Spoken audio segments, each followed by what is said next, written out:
ವೀಕ್ಷಕರಿಗೆಲ್ಲ ನಮಸ್ಕಾರ. ನಿಮಗೆಲ್ಲರಿಗೂ ಸ್ವರ್ಣೋಕ್ತಿ ವಾಹಿನಿಗೆ ಸ್ವಾಗತ. ಬನ್ನಿ ಸ್ನೇಹಿತರೆ, ಇವತ್ತು ನಾನು ಮತ್ತೆ ಕೆಲವೊಂದು ಹೊಸ ಒಡಪುಗಳನ್ನು ಹೊತ್ತು ತಂದಿದ್ದೇನೆ. ಅದು ನಮ್ಮ ಸಹೋದರಿಗಾಗಿ.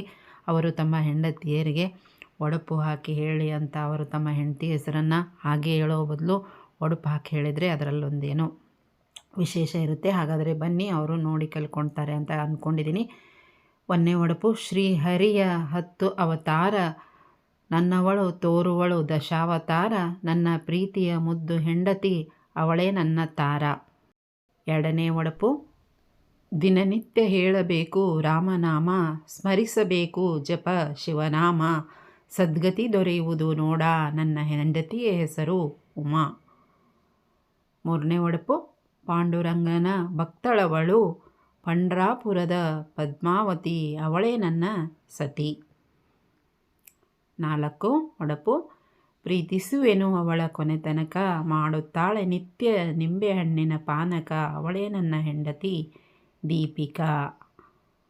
5ನೇ ಒಡಪು: ಗಡಿಬಿಡಿ ಮಾಡುವಳು, ಕನಸಲ್ಲಿ ಕಾಡುವಳು, ಮಕ್ಕಳಂತೆ ಮುದ್ದಿಸುವಳು, ಜೇನಂತ ಸಿಹಿಯವಳು, ಮಧು ಅವಳೇ ನನ್ನವಳು. ನೋಡಿ, ಈ ರೀತಿ ಮಧು ಯಾರದಾದರೂ ನಮ್ಮ ಅಣ್ಣ ತಮ್ಮರ ಹೆಂಡತಿ ಹೆಸರಿದ್ದರೆ ನೀವು ಈ ಒಡಪು ಹಾಕಿ ಹೇಳ್ಬೋದು. ಇನ್ನು 6ನೇ ಒಡಪು: ಅವಳು ಬಹಳ ಶಿಸ್ತು, ಅಡುಗೆ ಮಾಡ್ತಾಳೆ ಬಹಳ ಫಾಸ್ಟು, ಅವಳೇ ನನ್ನ ಹೆಂಡತಿ ನೀತು. ಯಾರಾದರೂ ನೀತು ಅಂತ ಹೆಂಡತಿ ಹೆಸರಿದ್ದರೆ ನೀವು ಒಡಪು ಹಾಕಿ ಈ ರೀತಿ ಯಾವುದೇ ಸಮಾರಂಭದಲ್ಲಿ ಹೇಳ್ಬೋದು. ಇನ್ನು 7ನೇ ಒಡಪು: ಬಹಳ ಪವಿತ್ರ ಮಾಘ ಮಾಸ, ಜೀವನದಲ್ಲಿ ಒಮ್ಮೆಯಾದರೂ ನೋಡಬೇಕು ಜೋಗ, ನನ್ನ ಹೆಂಡತಿಯ ಹೆಸರು ಮೇಘ.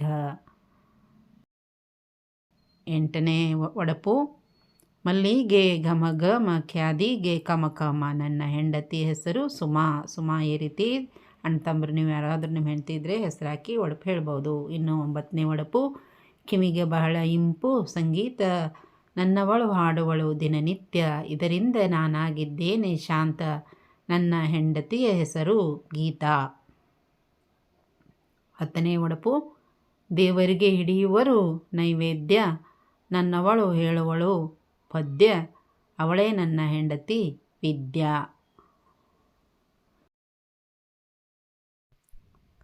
11ನೇ ಒಡಪು: ಮನೆಯಲ್ಲಿರಬೇಕು ಅಜ್ಜಿ, ಬಿಸಾಕಬೇಕು ಸಜ್ಜಿ, ನನ್ನ ಹೆಂಡತಿ ಹೆಸರು ಸೂಜಿ, ಕಾಯುತ್ತಾಳೆ ನನ್ನ ಮರ್ಜಿ. ನೋಡಿ, ಯಾರ್ದಾದರೂ ಸಹೋದರರೇ ನಿಮ್ಮ ಹೆಂಡತಿ ಹೆಸರು ಸುಜಾತ ಇದ್ದರೆ ಈ ಥರ ಹೇಳ್ಬೋದು. 12ನೇ ಒಡಪು: ಪ್ರಕೃತಿಯು ರಮ್ಯ ತಾಣ, ಅದನ್ನು ಆಸ್ವಾದಿಸುವವನೇ ಜಾಣ, ನನ್ನ ಹೆಂಡತಿಯ ಹೆಸರು ವೀಣಾ. 13ನೇ ಒಡಪು: ಬಂಧು ಮಿತ್ರರಿಗೆ ಸ್ವಾಗತ ಮಾಡೋಣ, ಹೆಸರಂತೆ ಇರುವಳು ಅನವರತ, ಅವಳೇ ನನ್ನ ಹೆಂಡತಿ ಮಮತಾ. 14ನೇ ಒಡಪು: ಬೃಂದಾವನದಲ್ಲಿ ಶ್ರೀಕೃಷ್ಣ ಹಾಡಿ ನಲಿದ, ರಾಧೆಯೊಂದಿಗೆ ಒಲುಮೆಯಿಂದ, ನನ್ನ ಹೆಂಡತಿಯ ಹೆಸರೇ ಶಾರದಾ. 15ನೇ ಒಡಪು: ಒಬ್ಬರಿಗೊಬ್ಬರು ಭೇಟಿಯಾದಾಗ ಆಗುವುದು ಪರಿಚಯ, ಆಗ ಆಗಿದ್ದವಳೇ ನನ್ನ ಹೆಂಡತಿ ಜಯ. ಒಡಪು 16: ಗಂಗೆಯನ್ನು ತಂದವನು ಭಗೀರಥ, ಯಾರನ್ನು ತಪ್ಪು ಭಾವಿಸಬಾರದು ಅನ್ಯತಾ, ನನ್ನ ಹೆಂಡತಿಯ ಹೆಸರು ಕವಿತಾ. 17ನೇ ಒಡಪು: ಪ್ರತಿಯೊಬ್ಬರು ಸುರಿಸುವರು ಕಂಬನಿ, ಭೂಮಿಗೆನ್ನುವರು ಇನ್ನೊಂದು ಹೆಸರು ಅವನಿ, ನನ್ನ ಹೆಂಡತಿಯ ಹೆಸರು ರಂಜಿನಿ. 18ನೇ ಒಡಪು: ಗಂಗೆಯನ್ನು ತಂದವನು ಭಗೀರಥ, ಇದರಿಂದಲೇ ಅವಳಿಗೆ ಕರೆಯುವರು ಭಾಗೀರಥಿ, ನನ್ನ ಹೆಂಡತಿಯೇ ಭಾರತಿ. 19ನೇ ಒಡಪು: ಪ್ರಾಮಾಣಿಕತೆಗೆ ಅವಳು ಬದ್ಧ, ನೀತಿ ನಡತೆಯಲ್ಲಿ ಬಹಳ ಶುದ್ಧ, ಅವಳೇ ನನ್ನ ಹೆಂಡತಿ ಶ್ರದ್ಧಾ. 20ನೇ ಒಡಪು: ಓದಬೇಕು ಕೋಶ, ಮಾಡಬಾರದು ಅನ್ನತ ದ್ವೇಷ, ನನ್ನ ಹೆಂಡತಿಯ ಹೆಸರು ಉಷಾ. 21ನೇ ಒಡಪು: ನಾಟಕದಲ್ಲಿ ಮಾಡುವವರು ಪಾತ್ರ, ಕುಲದ ಮೂಲ ಗುರುತಿಸುವುದು ಗೋತ್ರ, ನನ್ನ ಹೆಂಡತಿಯ ಹೆಸರು ಚೈತ್ರ. 22ನೇ ಒಡಪು: ಕೊಡವರ ಪವಿತ್ರ ಹಬ್ಬ ಹುತ್ತರಿ. ನಮ್ಮ ನಾಡ ದೇವತೆ ಭುವನೇಶ್ವರಿ. ನನ್ನ ಹೆಂಡತಿಯ ಹೆಸರು ಈಶ್ವರಿ. 23ನೇ ಒಡಪು. ಕಳಶದಿಂದ ಮಾಡುವರು ಆರತಿ. ಪಾರ್ಥನಿಗೆ ಕೃಷ್ಣನೇ ಸಾರಥಿ. ನನ್ನ ಹೆಂಡತಿಯ ಹೆಸರು ಮಾಲತಿ. 24ನೇ ಒಡಪು. ಪೂರ್ವದಲ್ಲಿ ಹುಟ್ಟುವನು ರವಿ. ರವಿ ಕಾಣದ್ದನ್ನು ಕಂಡನು ಕವಿ. ನನ್ನ ಹೆಂಡತಿಯ ಹೆಸರು ಸುವಿ. ಸುವರ್ಣ ಅಂದಿದ್ದರೆ ಅರ್ಧದಿದ್ದರೆ ಒಡಪು ಹಾಕಿ ಈ ರೀತಿ ಹೇಳ್ಬೋದು. 25ನೇ ಒಡಪು. ಗಿಡದಲ್ಲಿರುವುದು ಪಕ್ಷಿ.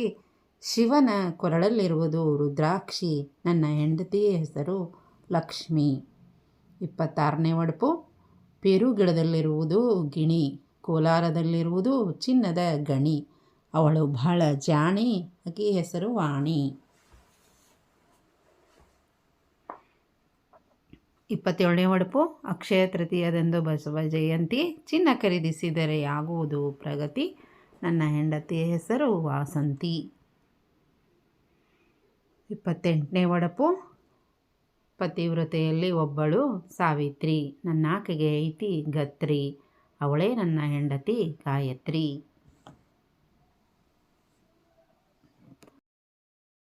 29ನೇ ಒಡಪು.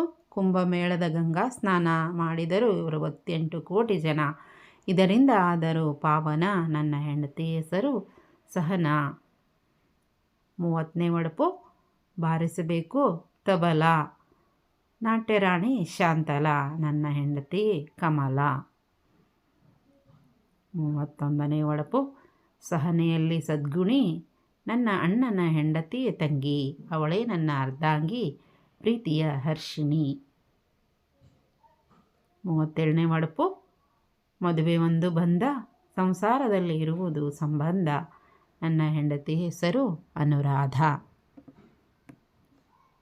33ನೇ ಒಡಪು.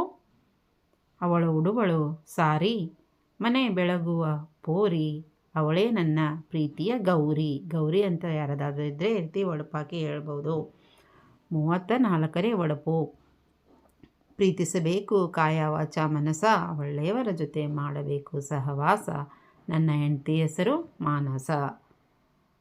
35ನೇ ಒಡಪು. ಬದುಕು ಒಂದು ಚಟಕಾ ಬಂಡಿ. ಗಂಡ ಹೆಂಡತಿ ಎಳೆಯಬೇಕು ಸಂಸಾರದ ಬಂಡಿ.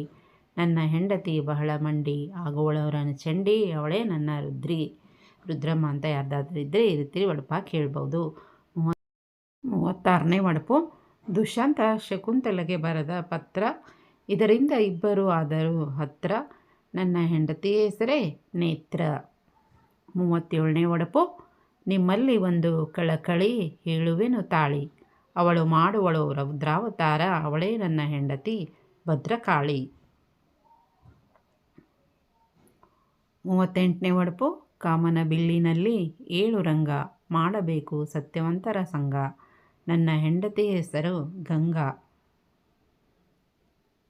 39ನೇ ಒಡಪು. ಕುದುರೆ ಮ್ಯಾಲೆ ಮಾಡ್ತಾಳೆ ಸವಾರಿ.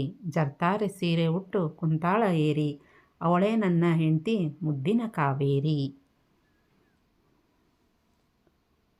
40ನೇ ಒಡಪು. ಯಾಲಕ್ಕಿಯ ಊರು ಹಾವೇರಿ. ನಮ್ಮದು ಊಟ ಆಗಿದೆ ಜವಾರಿ. ನನ್ನ ಹೆಂಡತಿಯ ಹೆಸರು ರಾಜೇಶ್ವರಿ. 41ನೇ ಒಡಪು. ರೊಟ್ಟಿ ತಟ್ಟುವ ನನ್ನವಳನ್ನು ಕೂಗುತ್ತಾ ಹೇಳ್ತೀನಿ. ನಗ್ತಾ ನಗ್ತಾ ಅವಳೇ ನನ್ನ ಹೆಂಡತಿ ಅನಿತಾ. 42ನೇ ಒಡಪು. ವಿಜಯನಗರ ಕಾಲದಲ್ಲಿ ದಾರಿಯಲ್ಲಿ ಮಾರುತ್ತಿದ್ದರು ಮುತ್ತುರತ್ನ. 9 ಬಗೆಯ ಶ್ರೇಷ್ಠ ಕಲ್ಲುಗಳಿಗೆ ಕರೆಯುವರು ನವರತ್ನ. ನನ್ನ ಹೆಂಡತಿಯ ಹೆಸರು ನಾಗರತ್ನ. 43ನೇ ಒಡಪು. ಹೆಣ್ಣು ಮನೆಯನ್ನು ಮಾಡುವಳು ಸ್ವರ್ಗ. ಇದರಿಂದ ನನಗೆ ದೊರೆತಿದೆ ಸೌಭಾಗ್ಯ. ಅವಳೇ ನನ್ನ ಹೆಂಡತಿ ಭಾಗ್ಯ. 44ನೇ ಒಡಪು. ಬೆಳದಿಂಗಳದಲ್ಲಿ ಚಂದಿರ. ಹಬ್ಬಗಳಲ್ಲಿ ಮಂದಿರ ಹೊಳೆಯುವು.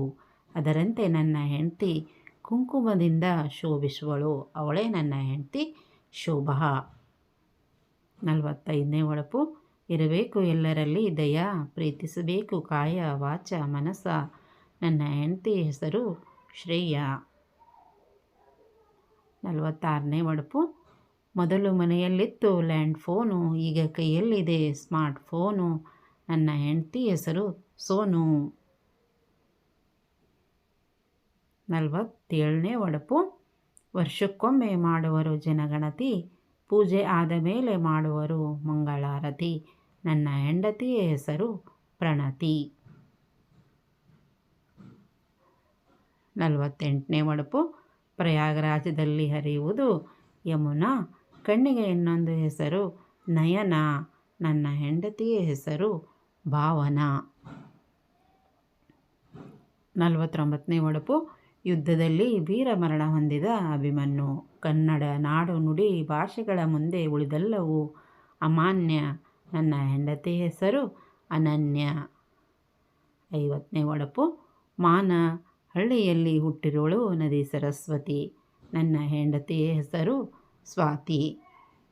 ನೋಡಿದ್ರಲ್ಲ ವೀಕ್ಷಕರೇ, ಇಲ್ಲಿವರೆಗೂ ಈ 50 ಒಡಪುಗಳ ಗುಚ್ಛ ಹೇಗಿತ್ತು ಅಂತ ದಯವಿಟ್ಟು ಸ್ವರ್ಣೋಕ್ತಿ ಚಾನಲ್ಗೆ ಹೀಗೆ ವಾಚ್ ಮಾಡ್ತಾಯಿರಿ. ಮತ್ತು ನಿಮಗೆ ಈ ನನ್ನ ಚಾನಲಲ್ಲಿ ಎಲ್ಲ ಹೊಸ ಥರ ಒಡಪುಗಳು ನಿಮಗೆ ನಾನೇ ಸ್ವರಚನೆ ಮಾಡಿದಂತಹ ಒಡಪುಗಳು ನಿಮಗೆ ಸಿಗ್ತವೆ. ಸಹೋದರರೇ, ನೀವು ಎಲ್ಲೇ ಯಾವುದೇ ಫಂಕ್ಷನ್ಗೆ ಹೋದರೆ ನಿಮ್ಮ ಹೆಂಡತಿ ಹೆಸರನ್ನು ಹಾಗೆ ಹೇಳೋ ಬದಲು ಒಡಪು ಹಾಕಿ ಹೇಳಿ. ಇದರಿಂದ ಅವರಿಗೆ ಖುಷಿಯಾಗುತ್ತೆ ಮತ್ತು ಇದು ನಮ್ಮ ಒಡಪಿನ ಈ ಒಂದು ಸಂಪ್ರದಾಯ ಮುಂದೆ ಬೆಳೆದುಕೊಂಡು ಹೋಗುತ್ತೆ ಅಂತ ಹೇಳ್ತಾ ಇವತ್ತಿನ ನನ್ನ ವಿಡಿಯೋವನ್ನು ಮುಗಿಸ್ತಾ ಇದ್ದೀನಿ. ಮತ್ತೆ ಮುಂದಿನ ಒಂದು ಹೊಸ ವಿಶೇಷವಾದ ವಿಡಿಯೋದಲ್ಲಿ ಸಿಗೋಣ.